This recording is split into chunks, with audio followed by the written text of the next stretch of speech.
Hey everyone, it's Carissa Wiley here for Pinkfresh Studio. Thanks for joining me today. Today I am sharing this beautiful card that was inspired by a shirt that my friend and I saw on this very beautiful lady at a Starbucks. And it features the known and loved stamps, dies, and coordinating layering stencils. And I'm going to be creating this beautiful wreath. And as I mentioned, this was inspired by a shirt. So I really wanted to talk to you as I do my stenciling today about places to find inspiration. And so we're going to be talking through that today.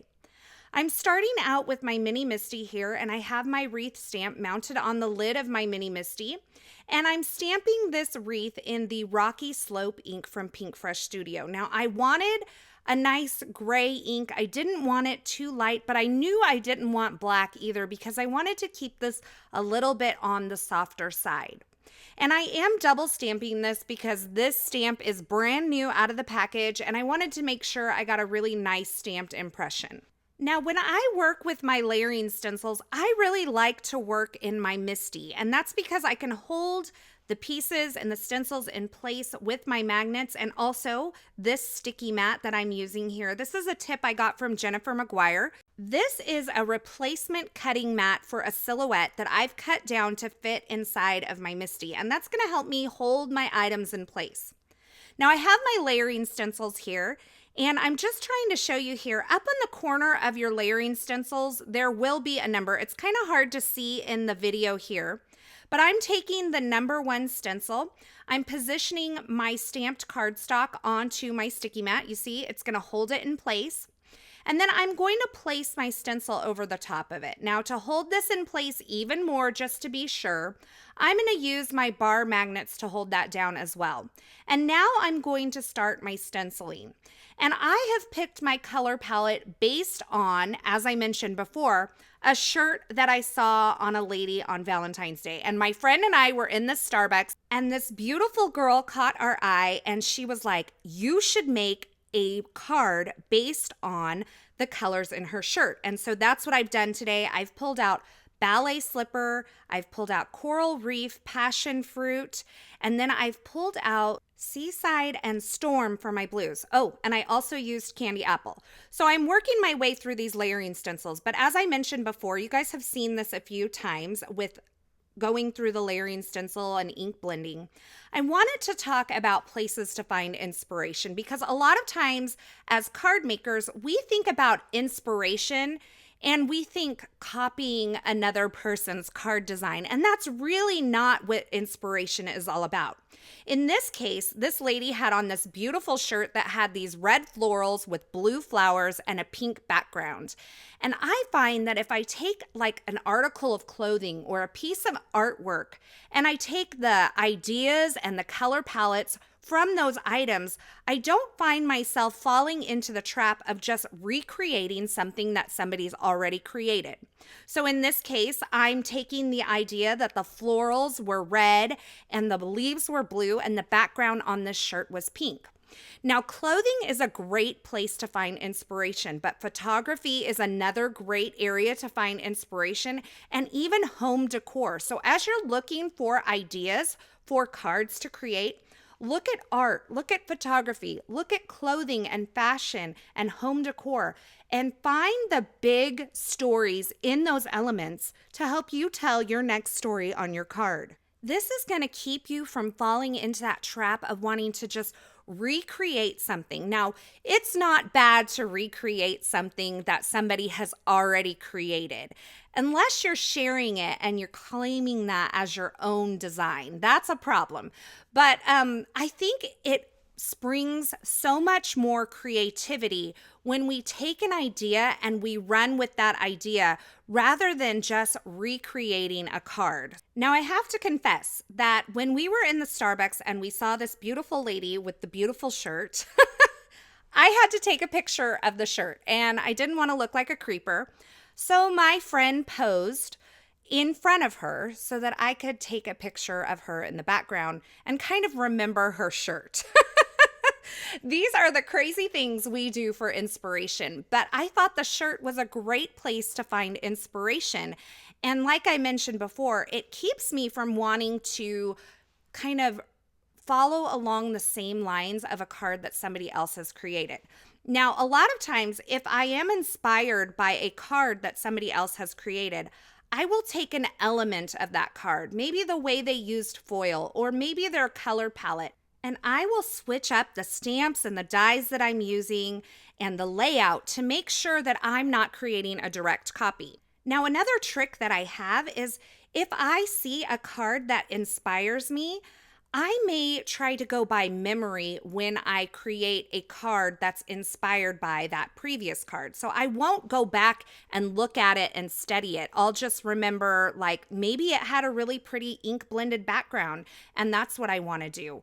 And just by keeping that one element in my memory and not going back and looking at that card before I create something that's inspired by that card will kind of force me to create my own creation and not recreate someone else's. So I hope these tips for finding inspiration are helpful for you. I have gone ahead and colored in my wreath using those layering stencils. I love the color palette.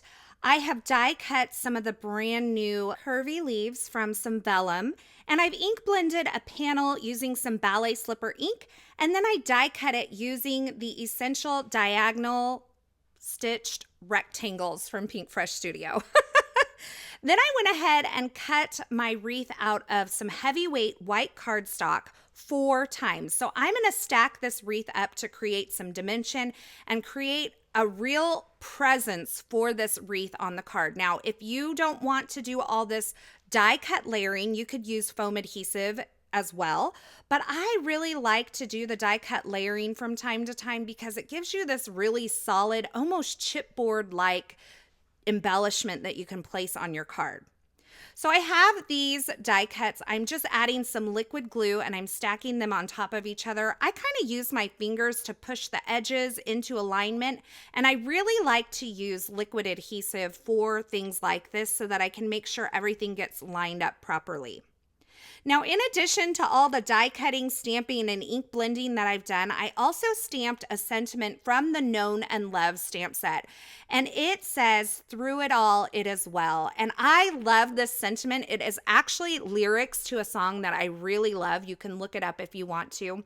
But I thought this would be a great card for encouragement, to let someone know you're praying for them, or this could even make a really beautiful sentiment on a sympathy card as well. Now I'm using my liquid adhesive to adhere these vellum leaves both behind my wreath that I've created as well as on top so that I get multi-layered effects going on here. And I'm just putting little dots of liquid adhesive. I find that this liquid adhesive does great for adhering vellum if you use it sparingly. It's not too noticeable. And I am going to adhere my sentiment over the top of this top leaf cluster that I'm placing on top of my wreath, so I'm not too concerned about it. Now for my sentiment, this sentiment is all one stamp, but I've gone ahead and stamped it and cut it apart, and I'm adhering it on top of my wreath using some foam adhesive. And I'm just kind of positioning everything. I don't have my wreath adhered down to my ink blended panel just yet, but I'm going to do that in just a moment. Now, I felt like this "It Is Well" was not straight on my card, and I pulled it up, and in doing so, I ripped my leaf cluster, but that's okay. No one's gonna know when I put this back on my card. You're not, just me, you, and the internet, you know. No one will be able to see that it got ripped and then replaced, so don't worry about that. Now to adhere my wreath onto this panel, I'm using some more liquid adhesive. I've just put it on the left side of my wreath so that I don't have any adhesive kind of going off the edge of this panel that I've created. And I am using my T-square ruler to help me make sure I have everything on there straight. This is kind of tricky because there's so many layers, but once I have everything exactly where I want it, I will re-adhere this "It Is Well," and this time I'm gonna do it straight. So I've just stamped this in the Rocky Slope ink onto some heavyweight white cardstock, and I've added some foam adhesive behind it. There's nothing really super special about what I did was stamping the sentiment, but I wanted to keep it on that soft side.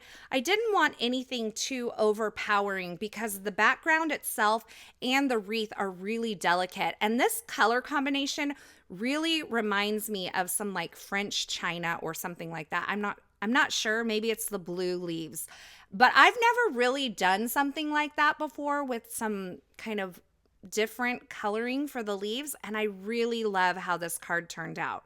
And my friend who saw the shirt said I nailed it. Now I've added some foam to the back of my card front that had some 5-inch wide score tape on it. So it's a piece of fun foam that's covered front and back with score tape. And I've added that onto a top folding A2 size card base created from some linen cardstock. I trimmed my cardstock to 4 1/4 by 11 inches and then scored it at 5.5 inches to create that top folding A2 size card base. And then I did a little fluffing or zhuzhing on the leaves to kind of make them stand up a little more. And to complete my flowers, I went ahead and pulled out an old school product here.